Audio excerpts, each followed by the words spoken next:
हर घर की कहानी। बेटी अपनी माँ से कहती है, माँ मुझे शादी नहीं करनी है।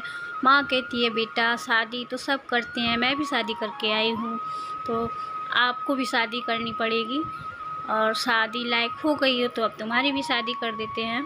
बेटी बोलती है, माँ मुझे, आपको तो पता ही है मेरा किचन और कुकिंग दोनों से 36 का आंकड़ा रहता है, मुझे खाना बनाना बिल्कुल भी पसंद नहीं है माँ। माँ बोलती है, बेटा मैं अब सबके ताने भी सुनती हूँ, सभी लोग, गाँव मोहल्ले के लोग भी बोलते हैं कि अंजू की शादी कर दो, शादी लायक हो गई है, अंजू शादी क्यों नहीं कर रही है, तो सबकी बातें भी सुननी पड़ती हैं मुझे।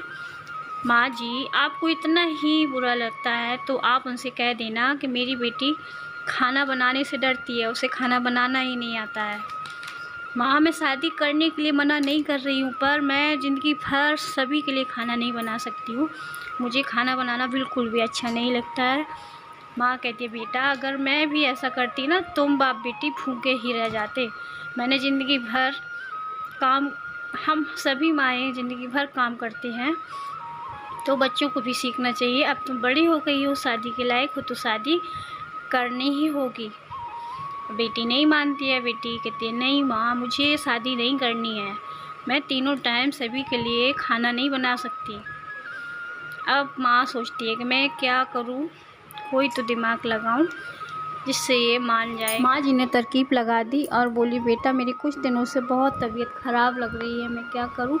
मैंने डॉक्टर्स को सारे टेस्ट करवाए तो डॉक्टर्स ने बताया मुझे ट्यूमर्स है, तो मुझे अब और भी ज़्यादा तेरी टेंशन होने लगी है। बेटा मैं क्या करूं, तेरी चिंता बहुत हो रही है।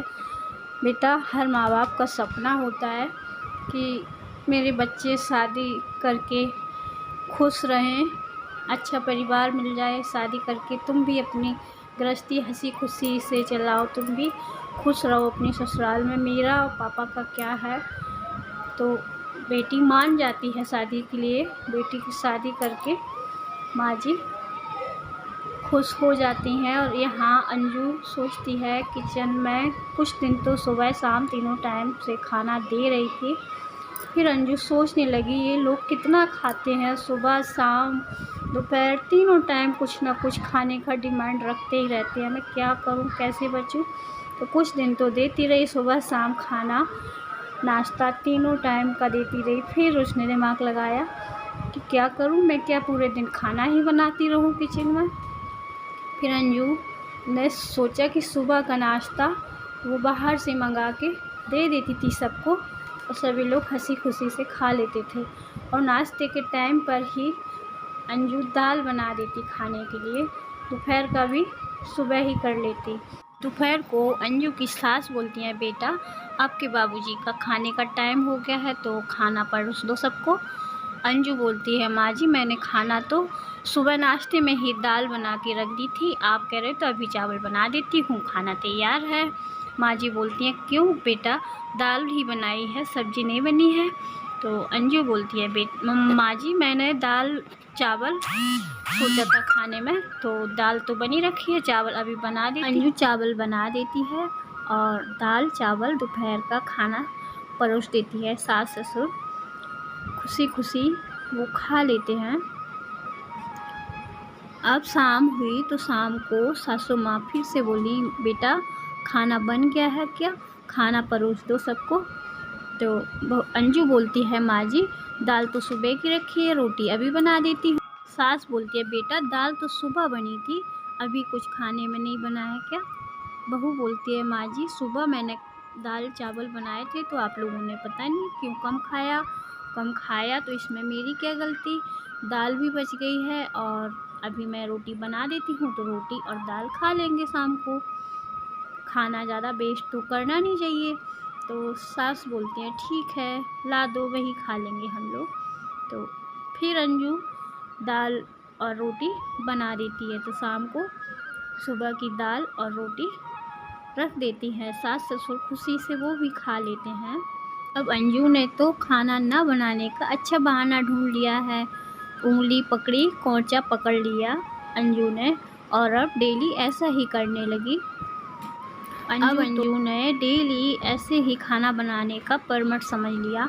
अंजू डेली सुबह में ही ढेर सारा खाना बनाकर रख लेती और सुबह शाम दोनों टाइम वही सुबह का खाना सास ससुर को खिला देती। डेली ऐसा ही करती रही। अंजू की सास बोलती है, अंजू बेटा आपकी चाची आने वाली है तो खाना ज़्यादा बना लेना और वो 5-6 दिन रुकेंगी तो उनका अच्छे से ख्याल रखना। अंजू के पति भी बोले, बहुत समझाए, लेकिन अंजू पर कोई फ़र्क नहीं पड़ता। अंजू की सास कहती हैं, बेटा कुछ अच्छा सा बना लेना और उनका ख्याल रखना और 5-6 दिन रुक के जाएंगी तो उनकी अच्छे से खातिरदारी करना। अंजू बोलती है, ठीक है माँ जी, आने दो चाची को। अंजू कहती है, मेरे ससुराल वाले सारे लोग सुबह का खाना शाम को खा लेते हैं तो चाची के लिए क्या 56 भोग बनाऊंगी मैं। चाची जी पहले दिन तो अंजू का सुबह का खाना शाम को खा लेती हैं, लेकिन दूसरे दिन चाची जी कहती हैं, बेटा अंजू खाने में क्या बनाया है? तो अंजू बोलती है, चाची जी अरबी की सब्ज़ी और रोटी। चाची जी बोलती हैं, बेटा सुबह बनाई थी अरबी की सब्ज़ी, वो ही शाम को खाएंगे क्या? अंजू बोलती है, जी माँ जी, सुबह अरबी बनाई थी तो अभी रोटी बना देती हूँ। चाची जी बोलती हैं, नहीं बेटा मैं अरबी नहीं खा सकती, मेरी तबीयत ठीक नहीं है, मेरे लिए थोड़ी सी दाल बना दो। तो अंजू गई और 2 मिनट में दाल ले गई। तो चाची बोली, बेटा ये दाल किस टेक्नोलॉजी से बनाई है जो कि 2 मिनट में आप लेके आ गई हो? तो अंजू बोलती हैं, माँ जी, चाची जी मैंने दाल फ्रिज में रखी थी, उसी को गर्म करके लाई हूँ। अब तो चाची जी बोलती हैं कि बेटा मेरी तबीयत ठीक नहीं है, मुझे गैस बन रही है, मैं दाल नहीं खाऊंगी, मुझे 1 गिलास दूध ही दे दो, मैं ये दाल नहीं खा सकती। चाची जी ने बहाना मार कर खाना तो नहीं। अंजू ने चाची जी को 1 गिलास दूध दे दिया। अब चाची जी दूध पीकर ही सो गई और सुबह होते ही चाची जी बोली, दीदी मुझे अब जाना है, मुझे कुछ काम आ गया है तो अभी मैं जाती हूँ, फिर कभी आऊँगी। अंजू की सास बोलती हैं, अरे अभी क्यों इतने जल्दी, अभी तो तुम बोल रही थी कि 6 दिन के बाद जाऊँगी, तो अभी इतने जल्दी क्यों जा रही हो? चाची जी बोलती हैं कि मुझे काम आ गया है चाची जी, नाश्ता इसीलिए मैं अभी जा रही हूँ, खाली पेट जाएंगी आप यहाँ से? चाची जी कहती है, रखे रहो अपना नाश्ता, मुझे नहीं खाना है, मैं जा रही हूँ, और चाची जी चली जाती हैं। अब अंजू की सास बोलती है कि तुमने मेरी नाक कटा दी है, बिल्कुल तुमने बासी खाना मुझे तो खिलाया ही, घर के आए मेहमानों को भी ऐसे ही खिलाओगी? वो चली गई है।